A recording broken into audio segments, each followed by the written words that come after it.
Hello everyone, Professor Cynic here, on a mission to generate productive conversations about video games. Hope your day has been lovely so far. I want to touch on an update from Sean Slayback of Respawn, who is the principal weapons designer for Apex Legends. We were given some information about some upcoming changes to a slew of weapons, and they certainly are not small changes. So I'm going to run down the list here and give my thoughts on these changes. First up, we have the introduction of a new legendary weapon, the L-Star. It's an LMG that shoots plasma projectiles. Some noticeable points that differ the L-Star from other LMGs and weapons found in the game. The L-Star's projectiles are larger than standard rounds, but also move at a slower rate. You can probably see that in the video I'm playing now. So you're likely going to have to lead targets a bit if you're trying to land hits at a range. The L-Star can also overheat if rounds are shot for too long a period. Overheating causes the lens to break, which then takes time to replace.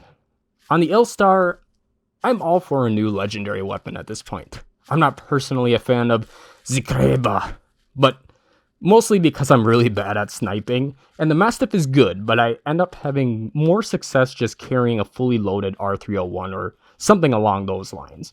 I do think that it's an interesting twist to punish the player for having a heavy trigger finger and busting up the lens. I'm interested to see how much time this takes to complete a lens change, should you break it. Then we have new hop-ups. Oh boy, I am not happy about this section. First new hop-up we have is Disruptor Rounds, which is kind of a weird name to me. Doesn't a hop-up kind of imply that it's just an attachment to augment a weapon and not that it's introducing a new round type? They should have just called it the Disruptor Hop-Up. Anyway, minor point of contention. Disruptor Rounds Hop-Up is compatible with the Alternator and RE45. The benefit of adding these rounds is that shield damage will be increased. Okay then, second hop-up we have are Hammer Point Rounds.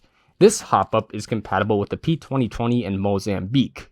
It does the opposite of Disruptor Rounds, it increases unshielded damage. In addition to these hop-ups, we are getting extended energy mags compatible with all of the energy weapons.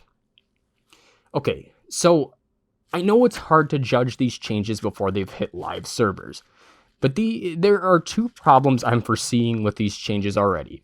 Number one, there are absolutely no reasons to add buffs to lower tier weapons. There's just no reason. Leave them in the bottom tier.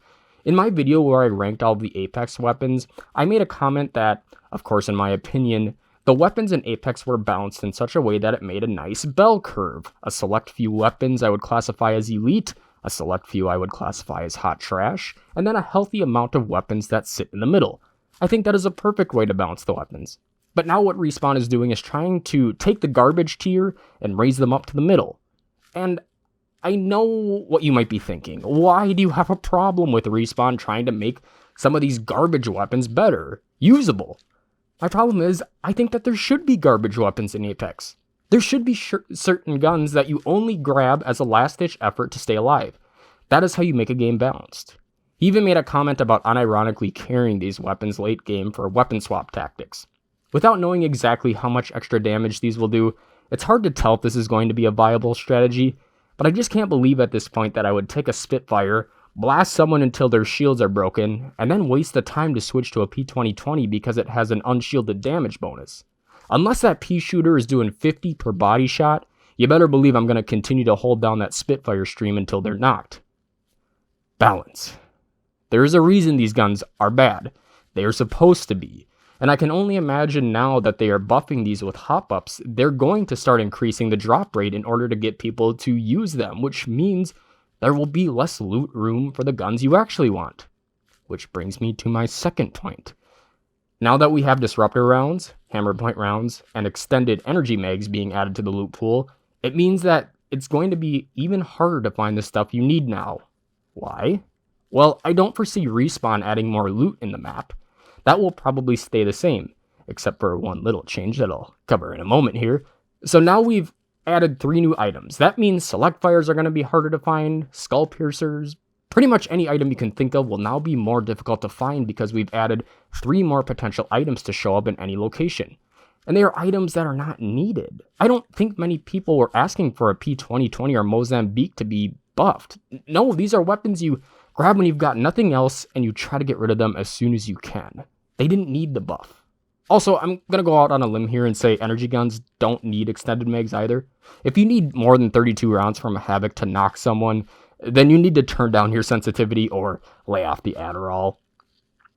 I do commend Respawn for trying out new things, but I think this is a step in the wrong direction. But who knows, maybe I'll be eating crow once these changes are live.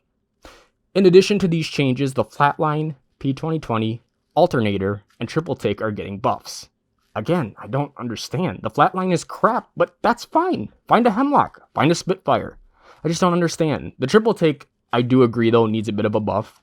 If you don't have a choke on that thing, the only time I can do anything with it is up close, and that's not the intention of the gun. It just ends up being 4th of July fireworks to let everyone know where your squad is. But we don't have specific details on what the buffs will be specifically, so more to come on that. The Arc Star, my favorite throwable in the game, is getting a nerf and a buff. For nerfs, the ignition delay is increased from 2.5 to 2.8 seconds, and players at the edge of the explosion won't entirely lose their shields. It's getting a buff though. If you stick a full health player, it will result in a knock. Now, see, these are the kind of changes I am all for, creating a bit of balance. The Arc Star is something you want your team to be carrying and pray the other team doesn't have. I think that it was a bit much that if you were in the range of the explosion, it seemingly depleted all of your shields, pretty much no matter how far away you were from it. And I think the knock for a stick is a great idea. It takes quite a bit of accuracy to get a stick with an Arc Star. And with the fast-paced action of Apex, it makes sticks even more difficult. So I think it's great that you're getting a bigger reward if you can land a stick. Who knows, maybe people will start walking into rooms armed with Arc Stars to see if they can get sticks. I think this is going to be a fun change. We are also getting a new set of gold weapons. Those will be announced in the final Season 2 patch notes, so more to come on that as well. Ammo stack sizes for shotgun and energy ammo is changing a bit. Shotgun is getting nerfed. Instead of being able to stack 64 shells, you can only stack 16. Energy is getting a buff, going from 60 to 80 per stack to be in line with light and heavy ammo stacks. I do agree with these changes. While I don't carry shotguns around anymore, the benefit of carrying one as a backup is that it gave you a really big inventory advantage over your opponents. Most experienced players who carry shotguns know that they probably won't need more than a full stack. I have never gone through 64 shells in a match, so I never carry more than a stack.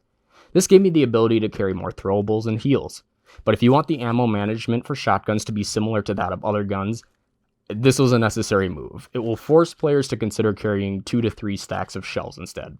However, like I said, I don't think the shotguns are that great, and this nerf is really eliminating the one reason for me to carry them anyway. And for energy rounds, I think this move is alright as well. Energy ammo is already on the scarce side, not as bad as it used to be, but it definitely isn't as easy to find as light and heavy. And I don't think the energy guns are inherently more advantageous to carry than the other weapon types, so I don't think it's necessary to punish people with a lower stack capacity. I am in full agreement with the move from 60 to 80. Airdrop packages will now have different loot tables, depending on the phase of the game, which they divided into early, mid, and late. So for instance, Krabers will be more common early to mid, and Mastiffs more common in late game. I think this makes sense. You're going to want a Mastiff more than a Kraber late game, most likely. So I think if players know that there are higher chances for weapons they are wanting, depending on the phase of the game they're in, they may be more aggressive pushing airdrops, which leads to more fights, and more fights lead to more enjoyable games. But then a change that was unannounced has already hit the live servers. Dragons! That's right, dragons, or more specifically, these things called flyers are showing up around the map. They carry around death boxes, which can be dropped if the flyer is shot several times. I hate when developers of Battle Royales put silent updates in that tweak drop rates, weapon strength, etc. These are the kind of silent changes that are awful, but this right here is what I'm talking about, baby. I still remember the first game one of these showed up. My buddy was probably 100 meters out from me and said, "Did you hear that?" I stopped and heard some kind of strange noise I didn't recognize. After a bit of searching, we found a flyer. It was an awesome experience. These are the type of surprises I love. because I had no idea how to respond to it. Do we run from it? Do we go up to it and try to get the loot bin? It was great, and I'd love to see more of these types of surprises. I'm keeping my fingers crossed that we'll get more surprises in Season 2. Season 2 drops on July 2nd, but the forum is now open. I want to hear your thoughts about these changes. Do you agree with the direction Respawn is going with these updates? And the dragons, what do you think about the dragons? Let me know in the comments down below. And as always, keep things civil. And I remind you to stay cynical.